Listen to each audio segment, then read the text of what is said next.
नमस्कार साथियों, daily India current affair के सेशन में आपका स्वागत है। आज का सेशन रहेगा साथियों 12 जुलाई 2024 इंडिया करंट अफेयर्स का। इस सेशन के अंदर साथियों जितने ही महत्वपूर्ण प्रश्न बने हैं इंडिया करंट अफेयर्स के वो मैं आपके साथ शेयर करूंगा। साथ ही उन प्रश्नों से जुड़े हुए जो महत्वपूर्ण तथ्य है आपसे पूछे जा सकते हैं उस पर भी जानकारी साझा करूंगा।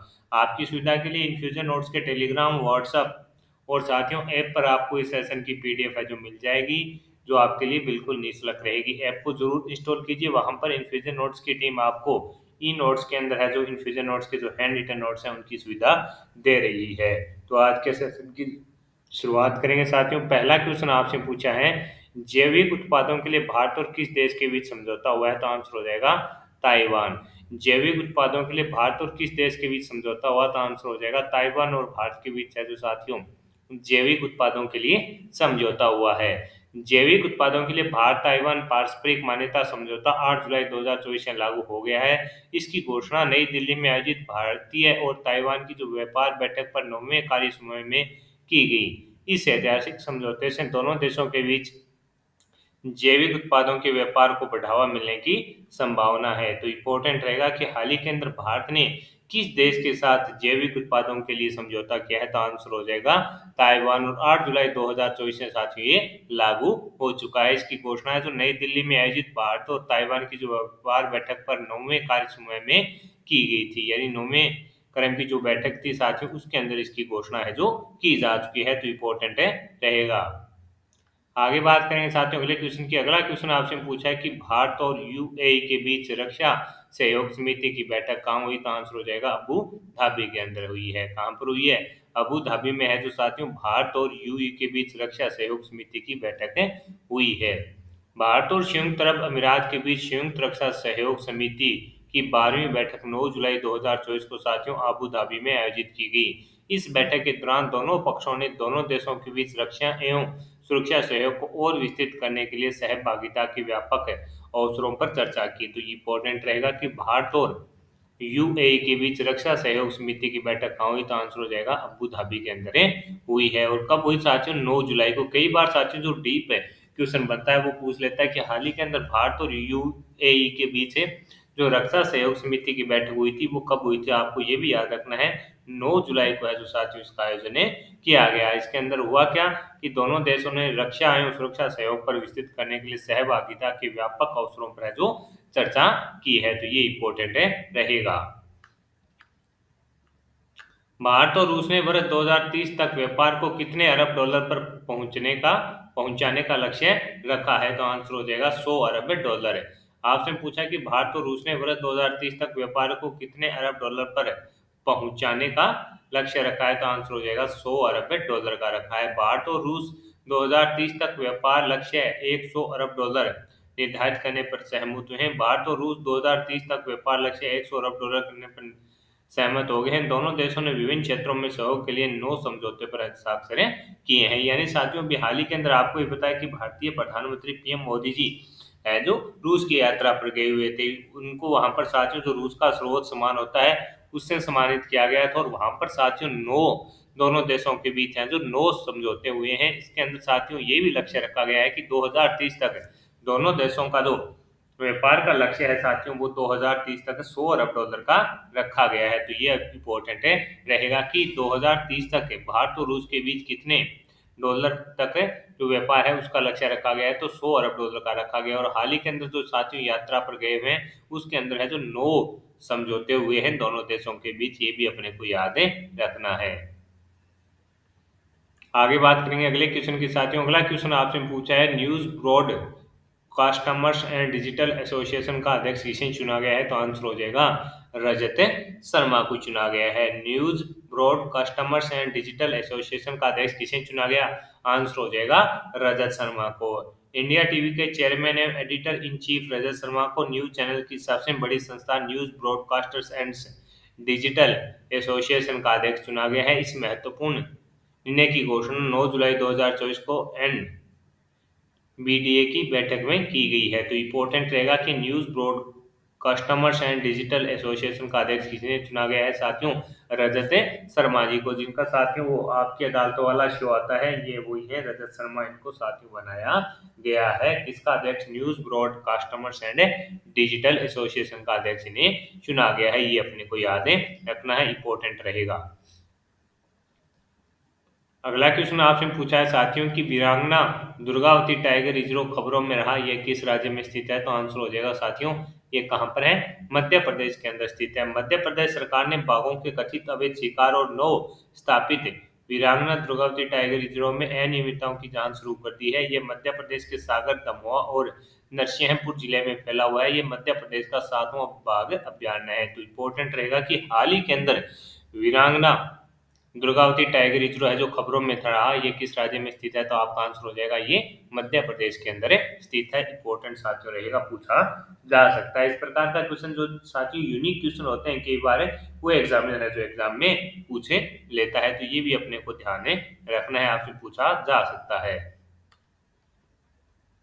अगला क्वेश्चन आपसे पूछा है ब्लड स्टिक अभ्यास 2024 कब से आयोजित किया जा रहा है? तो आंसर हो जाएगा 11 जुलाई से 17 जुलाई तक। आपसे पूछा है ब्लड स्टिक अभ्यास 2024 कब से आयोजित किया जा रहा है? तो आंसर हो जाएगा 11 जुलाई से लेकर 17 जुलाई तक। यह संयुक्त सैन्य अभ्यास है जो 11 जुलाई से 17 जुलाई तक आयोजित किया जाएगा। कैस्पियन सागर में ओमासा प्रशिक्षण मैदान और कैप टोकमक में होगा। यह अभ्यास अजरबैजान, कजाकिस्तान, किर्गिस्तान, तजाकिस्तान और उज्बेकिस्तान के रक्षा मंत्रालयों के बीच एक सहयोगात्मक प्रयास है। तो ये इंपॉर्टेंट है कि इसके अंदर भाग कौन लेते हैं साथियों? इसके अंदर भाग लेगा आपका Azerbaijan, Kazakhstan, Kyrgyzstan, Tajikistan, Uzbekistan के जो रक्षा मंत्रालय हैं उनके बीच साथियों ये एक सहयोगात्मक प्रयास है। कब से कब? तो 11 जुलाई से है जो साथियों 17 जुलाई तक है जो इसका आयोजन किया जाएगा। तो ये इंपॉर्टेंट रहेगा कि ब्लस्टिक अभ्यास 2024 कब से आयोजित किया जा रहा है? तो 11 जुलाई से 17 जुलाई तक है जो साथियों इसका आयोजन किया जा रहा है। ये इंपॉर्टेंट रहेगा और आपसे पूछा भी जा सकता है। तारीख याद रखिएगा साथियों, 11 जुलाई से 17 जुलाई तक है जो इसका आयोजन किया जा रहा है। दुनिया की पहली मिस एआई केंजा लिली बनी है, इनका संबंध किस देश से है? तो आंसर हो जाएगा मोरक्को। आपसे पूछा है कि दुनिया की पहली मिस एआई केनेजा लिली बनी है, इनका संबंध साथियों किस देश से है? तो मोरक्को की ये रहने वाली है। मोरक्को की केंजा लालिया दुनिया की पहली मिस एआई बनी है। उन्होंने आर्टिफिशियल इंटेलिजेंस चार्ट में पहला स्थान हासिल किया है। केंजा लाली ने खुद को बनाने वाली मरियम बैसा के लिए $10 का ग्रैंड प्राइज भी है जो जीता है। तो ये इंपॉर्टेंट है, दुनिया की पहली मिस एआई केंजा लिली बनी है, इनका संबंध किस देश से है?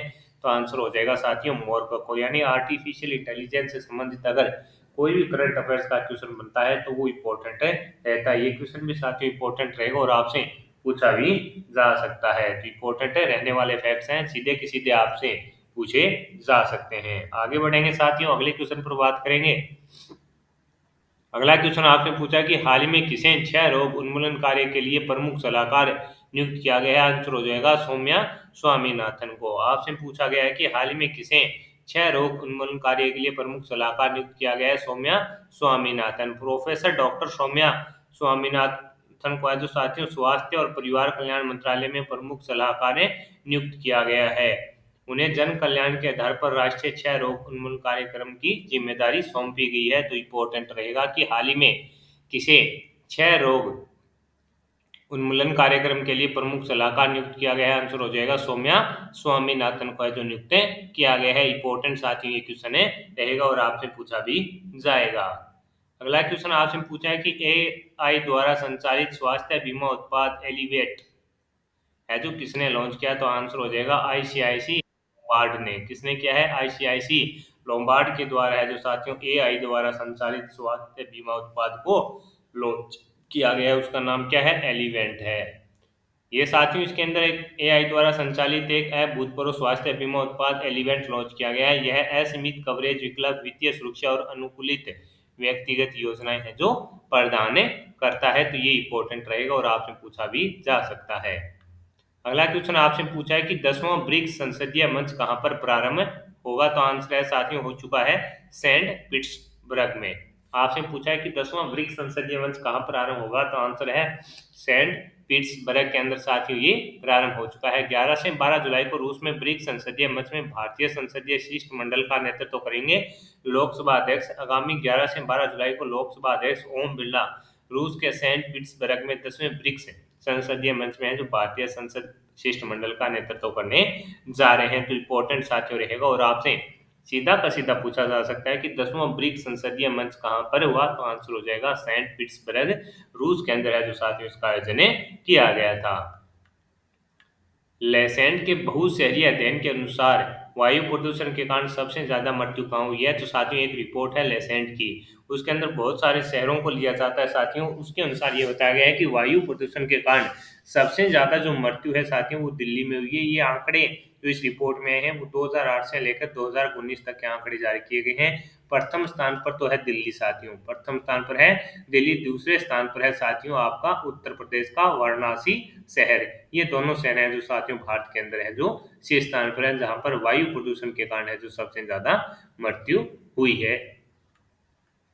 अगला क्वेश्चन आपसे पूछा है कि हाल ही में सुप्रीम कोर्ट ने मुस्लिम महिला को दंड प्रक्रिया संहिता की किस धारा के तहत अपने पति से भरण पोषण पाने का हकदार बताया, तो धारा 125। ये इंपॉर्टेंट रहेगा, कौन सी धारा 125 के तहत है जो साथियों इसको बताया है। सर्वोच्च न्यायालय ने 10 जुलाई को फैसला सुनाया कि तलाकशुदा मुस्लिम महिला अपने पूर्व पति के खिलाफ दंड प्रक्रिया सहित 1973 की धारा 125 के तहत भरण पोषण का दावा करने की हकदार है। साथ ही न्यायालय ने यह भी कहा कि धर्मनिरपेक्ष कानून के तहत समानांतर उपायों को मौजूदा व्यक्तिगत कानूनों द्वारा नहीं रोका जा सकता। इंपॉर्टेंट है कि किस धारा, तो धारा 125 के तहत है जो साथियों है जो मुस्लिम महिला को दंड प्रक्रिया संहिता की किस धारा के तहत अपने पति से भरण पोषण का हकदार बताया, तो धारा 125 के तहत है जो बताया है।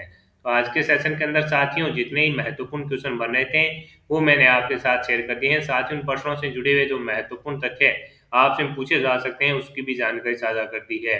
इस सेशन की पीडीएफ आपको साथियों इन्फ्यूजन नोट्स के टेलीग्राम व्हाट्सएप चैनल पर मिल जाएगी। सेशन आपको पसंद आया है तो इसे लाइक व शेयर जरूर कीजिएगा। इन्फ्यूजन नोट्स के ऐप को जरूर डाउनलोड कीजिए और उसको 5 स्टार रेटिंग आपको देनी है और अपने दोस्तों में भी साथियों उसको शेयर करना है। वहां पर आपको साथियों ई नोट्स की जो सुविधा मिल रही है उससे आप अपनी तैयारी को बेहतर कर पाएंगे। इसके अलावा वहां पर डेली आपको क्यूज मिलती है जिससे आप अपनी तैयारी का आंकलन डेली कर पाएंगे। मेरे द्वारा किया जा रहा यह प्रयास आपको पसंद आए तो इस सेशन को लाइक व शेयर जरूर कीजिएगा। जुड़े रहिएगा इन्फ्यूजन नोट्स से। धन्यवाद।